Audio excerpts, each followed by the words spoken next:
کام پڑا کنعان میں، خاندان یعقوب بھی اس سے محفوظ نہ رہ سکا۔ حرکت نزاکت اختیار کر گئی۔ یوسف علیہ السلام اور تخت نشین یوسف علیہ السلام کو پہچان نہ سکے، کیونکہ جب یوسف کو کنویں میں ڈالا تو اس وقت ان کی عمر 10-12 سال رہی ہوگی اور اب 40 سال کا عرصہ گزر چکا تھا۔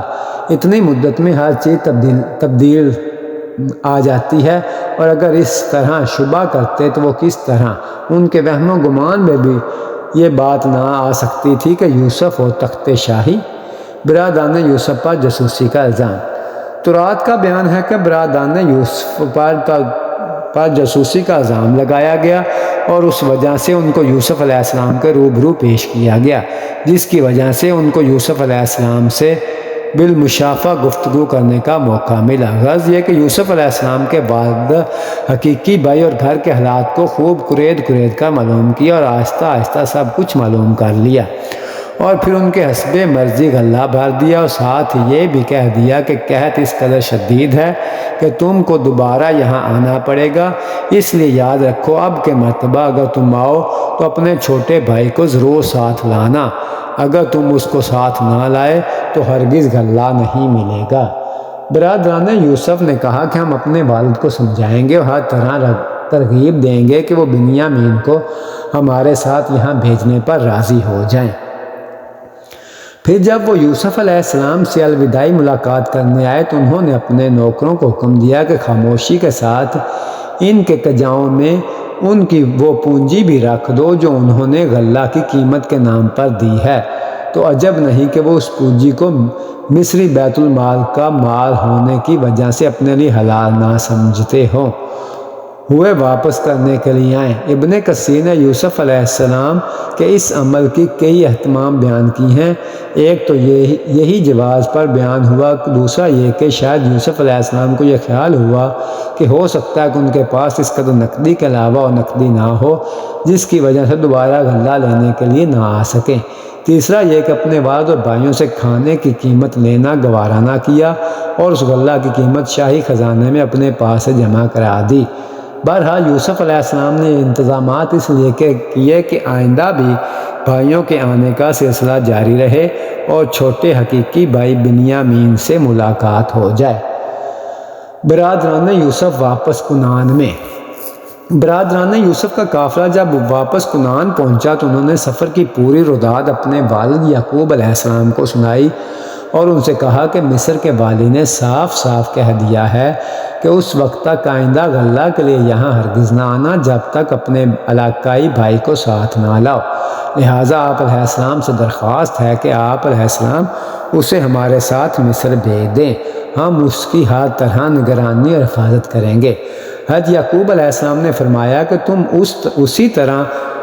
پر اسی طرح اعتماد کروں جس طرح اس کے بھائی یوسف کے بارے میں کر چکا ہوں، اور تمہاری حفاظت ہی کیا، اصل حفاظت اللہ بڑے رحیم کرنے والے کی ہے۔ اس گفتگو کے فارغ ہونے کے بعد انہوں نے اپنا سامان کھولنا شروع کیا تو دیکھا کہ ان کی پونجی انہی کو واپس کر دی گئی ہے۔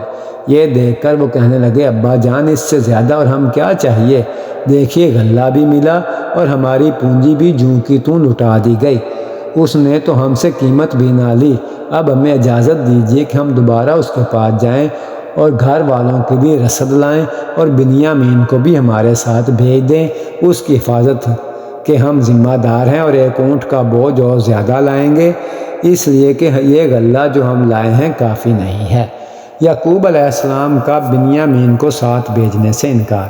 بہرحال یعقوب علیہ السلام نے فرمایا کہ بنیامین کو ہرگز تمہارے ساتھ نہیں بھیجوں گا جب تک تم اللہ کے نام پر مجھ سے عہد نہ کرو، اور یہ کہ جب تک ہم خود نہ گھیر لیے جائیں اور ہر طرح سے مجبور کر دیے جائیں، ہم اس کو ضرور آپ علیہ السلام کے پاس واپس لائیں گے۔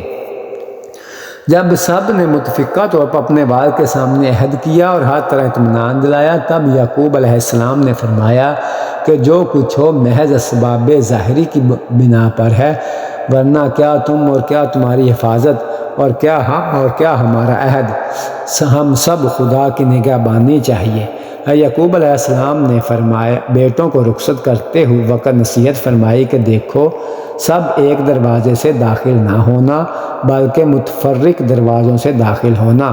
اور یہ بھی فرمایا کہ اس نصیحت کا مقصد یہ نہیں کہ تم اپنی تدابیر پر مغرور رہو بیٹھو، کیونکہ میں تمہیں کسی ایسی بات سے ہرگز نہیں بچا سکتا جو اللہ کے حکم سے ہونے والی ہے۔ حکم تو صرف اللہ ہی کا چلتا ہے، اس لیے میں نے جو کچھ کہا ہے وہ صرف احتیاطی تدابیر کے طور پر ہے، اور احتیاطی تدابیر کو استعمال کرنا خدا پرستی کے خلاف نہیں ہے۔ برادران یوسف نے مصر میں اپنے والد محترم کی نصیحت کے مطابق ہی داخل ہوئے، مگر ضروری نہیں کہ احتیاطی تدابیر ہر جگہ راست ہی آ جائیں۔ اگر خدا تعالیٰ کی معیشت اس کے برعکس مسلط دکھاتی ہے تو پھر وہی ہو کر رہتا ہے اور سب تدابیر بیکار ہو کر رہ جاتی ہیں۔ یوسف علیہ السلام کا اپنے والد کو اپنے حالات سے باخبر نہ کرنا امر الہی سے تھا۔ حضرت یوسف علیہ السلام نے اس واقعہ میں ایک بات نہایت حیرت انگیز یہ ہے کہ ایک تو ان کے والد صاحب جو خدا کے پیغمبر تھے اور ان کی مفارقت سے اس قدر متاثر ہوئے کہ روتے ہوئے نابینا ہو گئے، اور دوسری طرف یوسف علیہ السلام خود بھی نبی ہیں۔ باپ کی فطرتی اور طبعی محبت کے علاوہ ان کے حقوق سے بھی پوری طرح باخبر ہیں، لیکن 40 سال کے طویل زمانہ میں ایک مرتبہ بھی یہ خیال نہ آیا کہ میرے والد میری جدائی سے بے چین ہیں، اپنی خیریت کی خبر کس طرح ان تک پہنچا دیں۔ لیکن یوسف علیہ السلام سے کہیں منقول نہیں کہ انہوں نے اس کا ارادہ بھی کیا ہو اور بھائیوں کو بھی اظہار واقعہ کے بغیر ہی رخصت کر دیا۔ یہ تمام حالات کسی ادنا انسان سے بھی متصور نہیں ہو سکتے۔ اللہ کے برگزیدہ رسول سے یہ صورت کیسے برداشت ہوئی؟ حقیقت یہ ہے کہ اللہ نے ہی وحی کے ذریعے یوسف علیہ السلام کو اظہار حال سے روک دیا تھا کہ اپنے گھر کسی قسم کی کوئی خبر نہ دیں۔ اس کی صراحت موجود ہے کہ کون اللہ تعالیٰ کی حکمتوں کا احاطہ کر سکتا ہے۔ اللہ اپنی حکمتوں کو خود ہی خوب جانتا ہے۔ بظاہر اس کی اصل حکمت اس امتحان کی تکمیل تھی جو یعقوب علیہ السلام کا لیا جا رہا تھا۔ برادران یوسف دوبارہ مصر آنا۔ جب برادران یوسف شہر مصر میں داخل ہوئے اور یوسف علیہ السلام سے ملاقات ہوئی تو یوسف علیہ السلام نے دیکھا کہ یہ وعدے کے مطابق ان کے حقیقی چھوٹے بھائی بنیامین کو بھی ساتھ لے آئے ہیں، تو یوسف علیہ السلام نے ان کی کافی آؤ بھگت کی اور شاہی اکرام کے ساتھ ان کو ٹھہرانے کا انتظام کیا۔ 2 بھائیوں کو ایک کمرے میں ٹھہرایا، چونکہ برادران یوسف 11 تھے۔ 2 ایک ہی کمرے میں ٹھہرنے کے بعد بنیامین تنہا رہ گئے تو ان کو تنہا ایک کمرے میں ٹھہرایا۔ اس میں مصلحت یہ تھی کہ موقع نکال کر بنیامین سے تنہائی میں باتیں ہو سکیں۔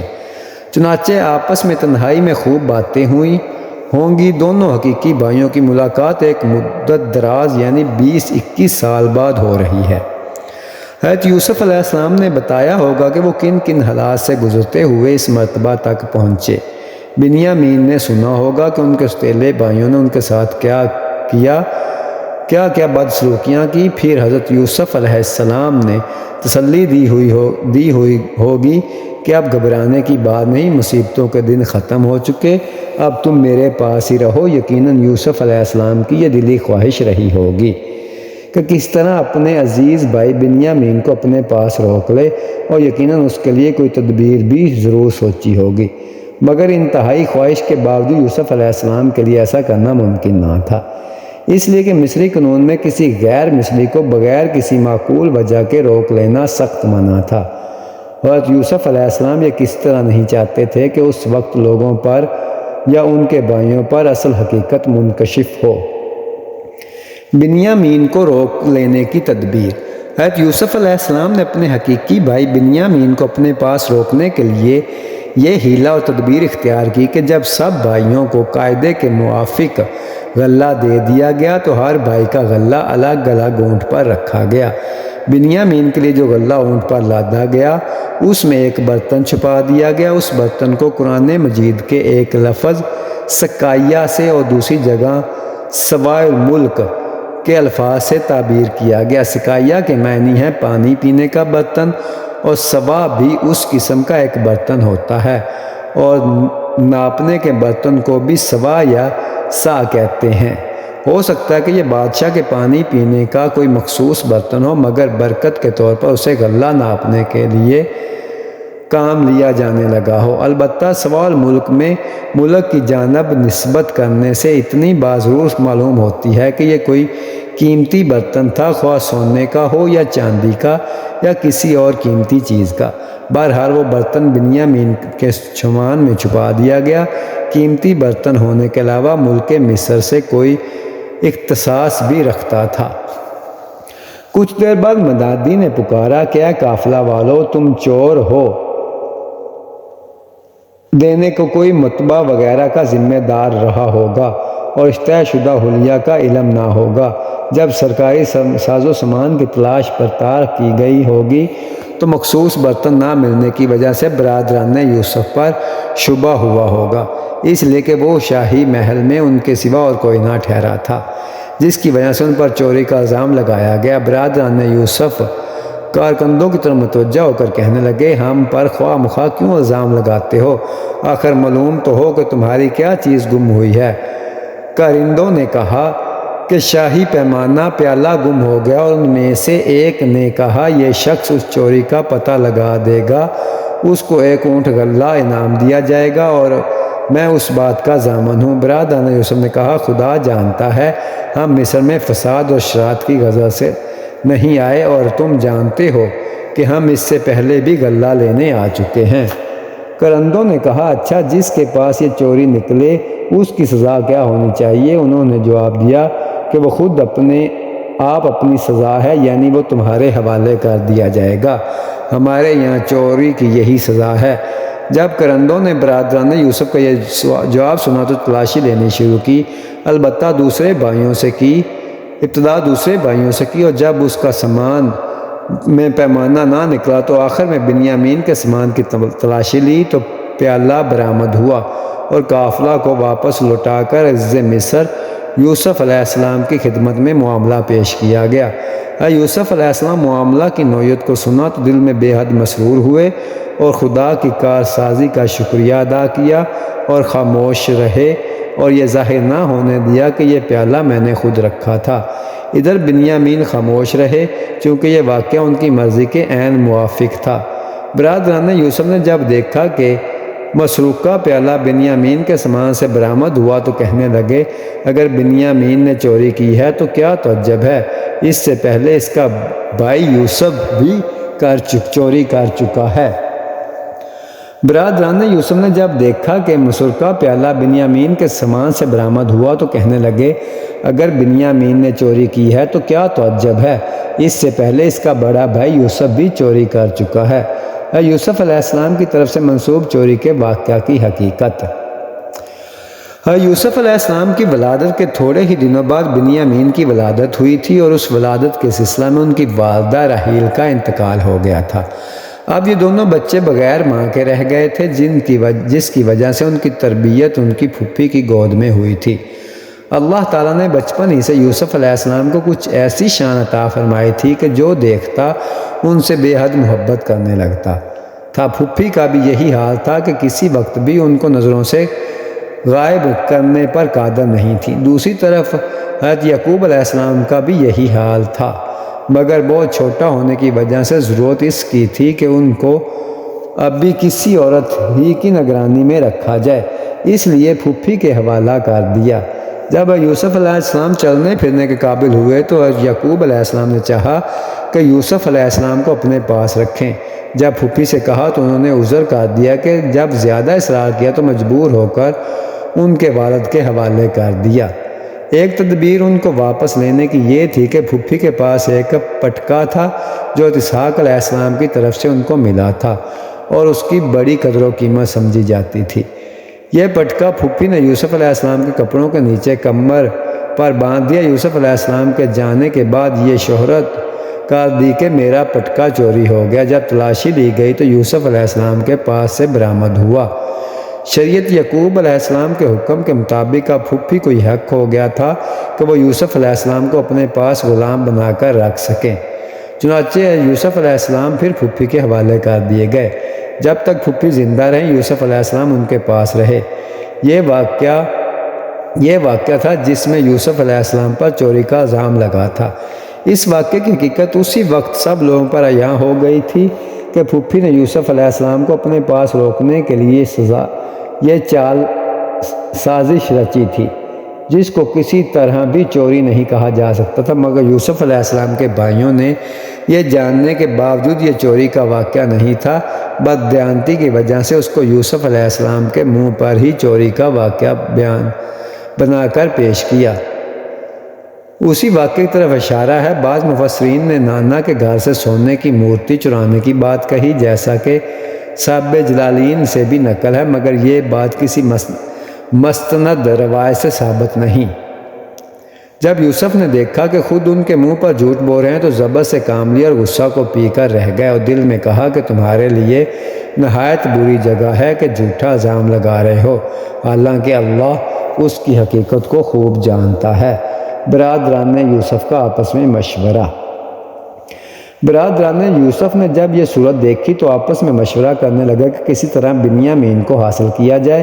جب کوئی صورت باقی ہے کہ خوش آمدہ عرض اور معرض کر کے عزیز مصر کو بنیامین کی واپسی کی ترغیب دلائیں۔ کہنے لگے، اے سردار با اقتدار، ہمارا باپ بہت بوڑھا ہے، اس کو اس سے پہلے بھائی کا بھی غم ہے، آپ اس پر رحم کیجیے اور آپ اس کی جگہ ہم میں سے کسی کو روک لیجیے۔ آپ بلا شبہ پاک نفس اور بااخلاق شخص ہیں۔ عزیز مصر یوسف علیہ السلام نے کہا، خدا کی پناہ، یہ کیسے ممکن ہے؟ اگر ہم ایسا کریں گے تو ہمارا شمار ظالموں میں ہوگا۔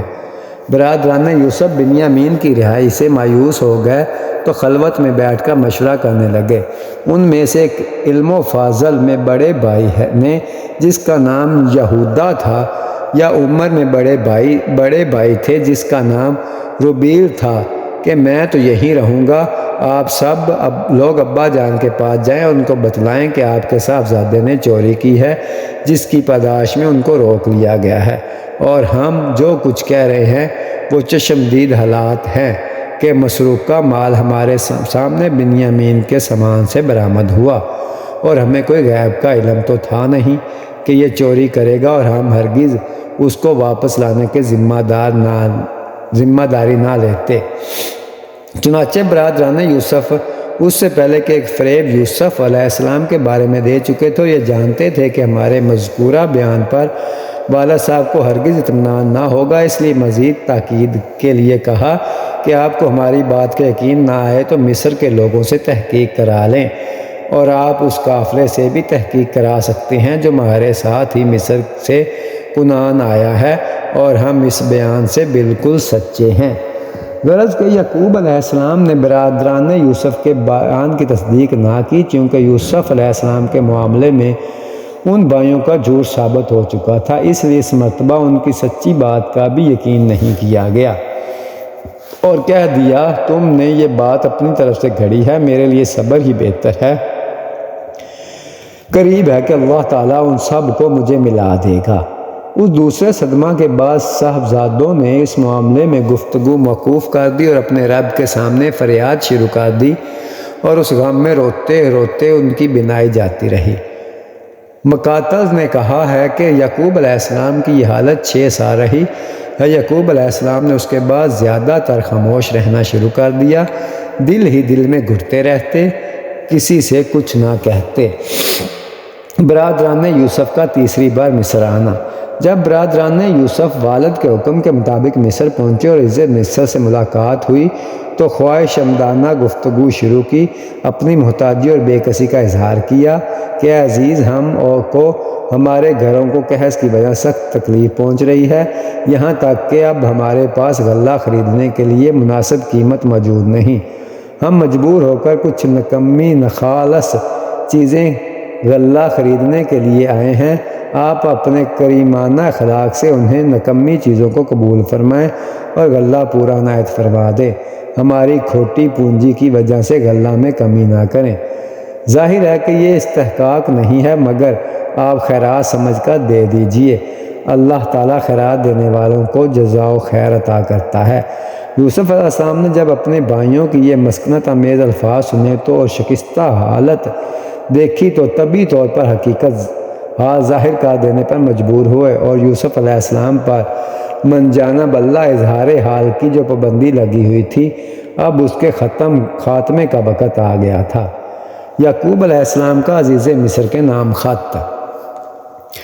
اس موقع پر یعقوب علیہ السلام نے عزیز مصر کے نام ایک خط لکھ کر دیا تھا، جس کا مضمون یہ تھا: من جانب یعقوب صفی اللہ بن اسحاق ذبی اللہ بن ابراہیم خلیل اللہ بخدمت عزیز مصر، اما بعد ہمارا پورا خاندان بلاؤں اور آزمائشوں میں معروف ہے۔ میرے دادا ابراہیم خلیل اللہ کا آتش نمرود میں امتحان لیا گیا، پھر میرے والد اسحاق کا شدید امتحان لیا گیا، پھر میرے لڑکے کے ذریعے میرا امتحان لیا گیا جو مجھے سب سے زیادہ محبوب تھا، یہاں تک کہ اس کی مفارقت میں میری بنائی جاتی رہی۔ اس کے بعد اس کا ایک چھوٹا بھائی مجھے غم زدہ کی تسلی کا سامان تھا، جس کو آپ نے چوری کے الزام میں گرفتار کر لیا، اور میں بتلاتا ہوں کہ ہم اولاد انبیاء ہیں، نہ ہم نے کبھی چوری کی ہے اور نہ ہماری اولاد میں کوئی چور پیدا ہوا۔ والسلام۔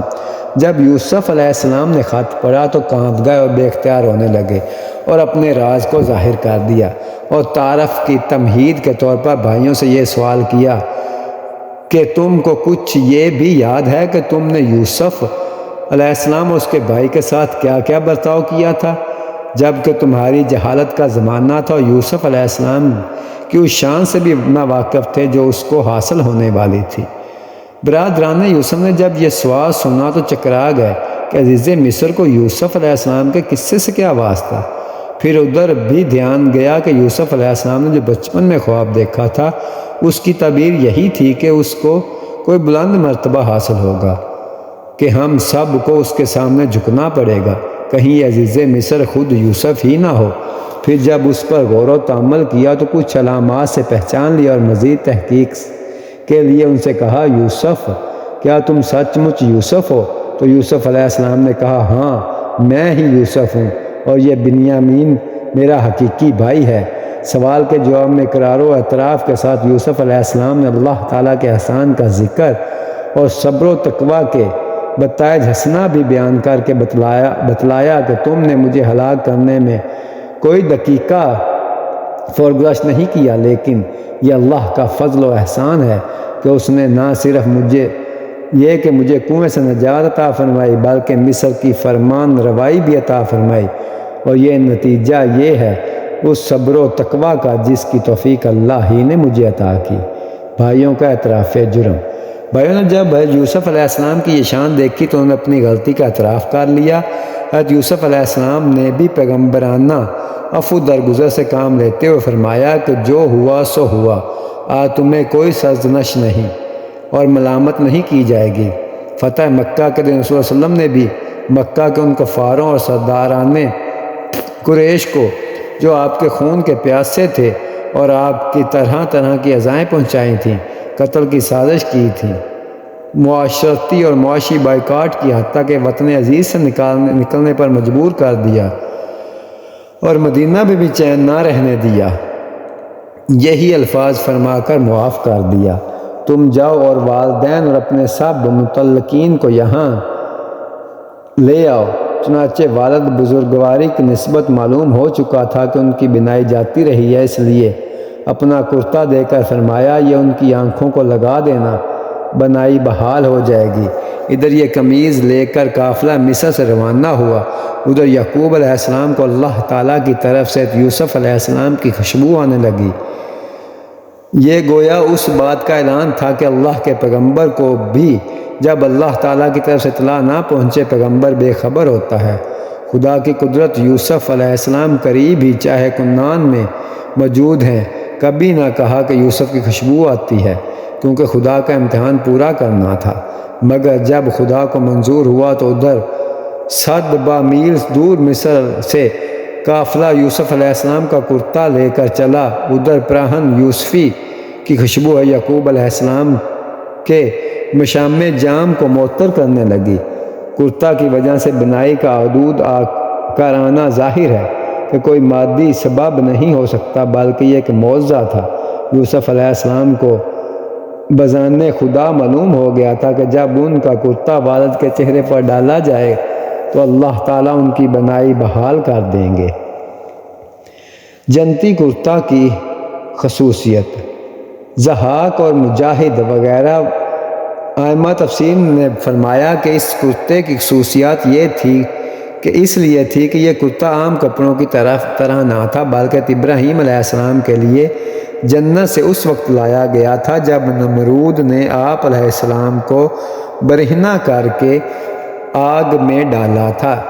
پھر یہ جنتی کرتا ہمیشہ ابراہیم علیہ السلام کے پاس رہا۔ حضرت ابراہیم علیہ السلام کے بعد حضرت اسحاق علیہ السلام کے پاس رہا۔ ان کی وفات کے بعد حضرت یعقوب علیہ السلام کے پاس رہا۔ آپ نے اس کرتے کو ایک متبرک شے سمجھ کر ایک نلکی میں بند کر کے یوسف علیہ السلام کے گلے میں بطور تعویذ ڈال دیا تھا تاکہ نظر بد سے محفوظ رہیں۔ برادران یوسف نے جب دھوکہ دینے کے لیے ان کا کرتا اتار لیا اور یوسف علیہ السلام کو برہنہ کر کے کنویں میں ڈالنے لگے تو جبرائیل امین تشریف لائے اور گلے میں پڑی ہوئی نلکی سے کرتا نکال کر یوسف علیہ السلام کو پہنا دیا اور یہ کرتا یوسف علیہ السلام کے پاس محفوظ رہا۔ اس وقت بھی جبرائیل علیہ السلام ہی نے حضرت یوسف علیہ السلام کو یہ مشورہ دیا تھا کہ یہ جنت کا لباس ہے، اس کی خاصیت یہ ہے کہ یہ نابینا کی آنکھوں سے لگا دیا جائے تو بنائی عود کر آتی ہے۔ برادران یوسف کا کاروان کنعان کے لیے روانہ۔ ادھر برادران یوسف کا کاروان پرہن یوسفی کے ساتھ لے کر کنعان کے لیے روانہ ہوا اور خدا کے برگزیدہ پیغمبر حضرت یعقوب علیہ السلام کو شمیم یوسف نے مہکا دیا۔ فرمانے لگے، اے خاندان یعقوب، اگر تم یہ نہ کہو کہ بڑھاپے میں اس کی عقل ماری گئی ہے تو میں یقین کے ساتھ کہتا ہوں کہ مجھے یوسف علیہ السلام کی مہک آ رہی ہے۔ سب کہنے لگے، واللہ تم تو اپنے اسی پرانے خبت میں پڑے ہو۔ اس قدر عرصہ گزر جانے کے بعد بھی جب کہ یوسف کا نام و نشان بھی باقی نہیں رہا تمہیں یوسف ہی کی رٹ لگی ہوئی ہے۔ غرض یہ کہ کنعانی کا قافلہ بخیر و عافیت کنعان پہنچ گیا اور برادران یوسف نے یوسف علیہ السلام کے حکم کے مطابق ان کا پرہن یعقوب علیہ السلام کی آنکھوں پر ڈال دیا۔ یعقوب علیہ السلام کی آنکھیں فوراً روشن ہو گئی۔ فرمانے لگے، دیکھو میں نہ کہتا تھا کہ میں اللہ کی جانب سے وہ بات جانتا ہوں جو تم نہیں جانتے۔ برادران یوسف کے لیے یہ وقت بڑا کٹھن تھا۔ شرم و ندامت میں غرق سر جھکائے ہوئے بولے، اے ابا جان، آپ علیہ السلام ہمارے لیے جناب باری میں گناہوں کی مغفرت کی دعا کیجیے، کیونکہ اب یہ ظاہر ہو ہی چکا ہے کہ بلا شبہ ہم سخت خطا وار اور قصوروار ہیں۔ یعقوب علیہ السلام نے فرمایا، میں ان قریب تمہارے لیے دعا کروں گا، بلا شبہ وہ غفور الرحیم ہے۔ خاندان یعقوب علیہ السلام مصر میں۔ یعقوب علیہ السلام اپنے پورے خاندان کو لے کر مصر پہنچے۔ جس وقت یعقوب علیہ السلام کا خاندان مصر پہنچا تو ان کی تعداد بائبل کے مطابق 67 یا 70 تھی۔ اس وقت یعقوب علیہ السلام کی عمر 130 سال تھی۔ اس کے بعد مصر میں 17 سال زندہ رہے۔ جب یوسف علیہ السلام کو اطلاع ہوئی کہ ان کے والد ماں خاندان شہر قریب پہنچ گئے ہیں تو فوراً استقبال کے لیے شہر سے باہر نکلے۔ جب دونوں نے ایک دوسرے کو مدت دراز کے بعد دیکھا تو فرط محبت میں یعقوب علیہ السلام نے یوسف علیہ السلام کو سینے سے لگایا، اور جب یہ پرمسرت رقت امیز ملاقات ہو چکی تو یوسف علیہ السلام نے والد سے عرض کیا، اب تو آپ عزت و احترام اور امن و حفاظت کے ساتھ شہر میں تشریف لے چلیں۔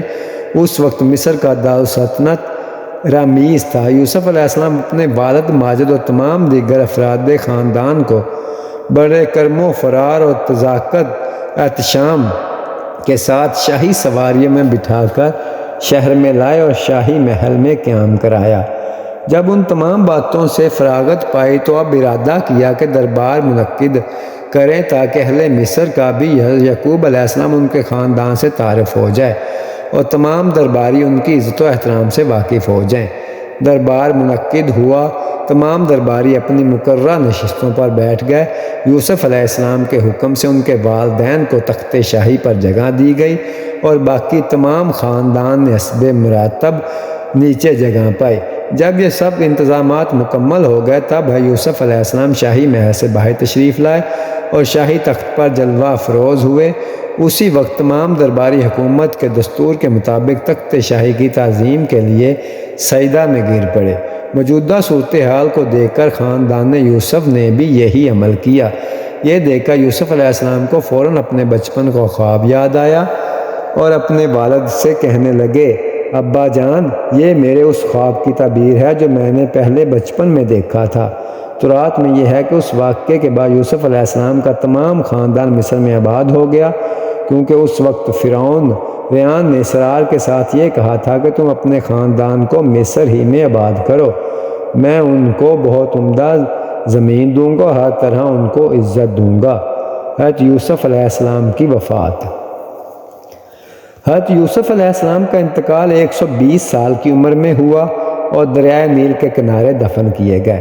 ابن اسحاق نے عروہ بن زبیر کی روایت سے بیان کیا کہ جب موسیٰ علیہ السلام کو حکم ہوا کہ بنی اسرائیل کو ساتھ لے کر مصر سے نکل جائیں تو بذریعہ وحی یہ بھی کہا گیا کہ ان ہڈیوں کو اپنے ساتھ لے کر ملک شام لے چلیں اور ان کے آباء و اجداد کے پاس دفن کریں۔ اس حکم کے مطابق حضرت موسیٰ علیہ السلام نے تفتیش کر کے ان کی قبر کی دریافت کی جو ایک سنگ مرمر کے تابوت میں تھی۔ اس کو اپنے ساتھ ارض فلسطین کنعان میں لے گئے اور اسحاق اور یعقوب علیہ السلام کے برابر دفن کر دیا۔ سکم میں اس خطے زمین میں دفن کیا گیا جو آپ علیہ السلام کے باپ یعقوب علیہ السلام نے خریدا تھا۔ یوسف علیہ السلام کے بعد قوم امالیک نے فرعونہ مصر پر مسلط ہو کر بنو اسرائیل ان کی حکومت میں رہتے ہوئے دین یوسف علیہ السلام پر قائم رہے، مگر ان کو غیر ملکی سمجھ کر طرح طرح کی ازائیں دی جانے لگیں، یہاں تک کہ موسیٰ علیہ السلام کے ذریعے اللہ تعالیٰ نے ان کو اس عذاب سے نجات دلوائی۔ یعقوب علیہ السلام کی وفات۔ مصر میں 24 سال رہنے کے بعد یعقوب علیہ السلام کی وفات 147 سال کی عمر میں ہوئی۔ سعد بن حبیر رضی اللہ تعالیٰ عنہ نے فرمایا کہ یعقوب علیہ السلام کو سال کی لکڑی کے تابوت میں رکھ کر بیت المقدس کی طرف ان کی وصیت کے مطابق منتقل کیا گیا۔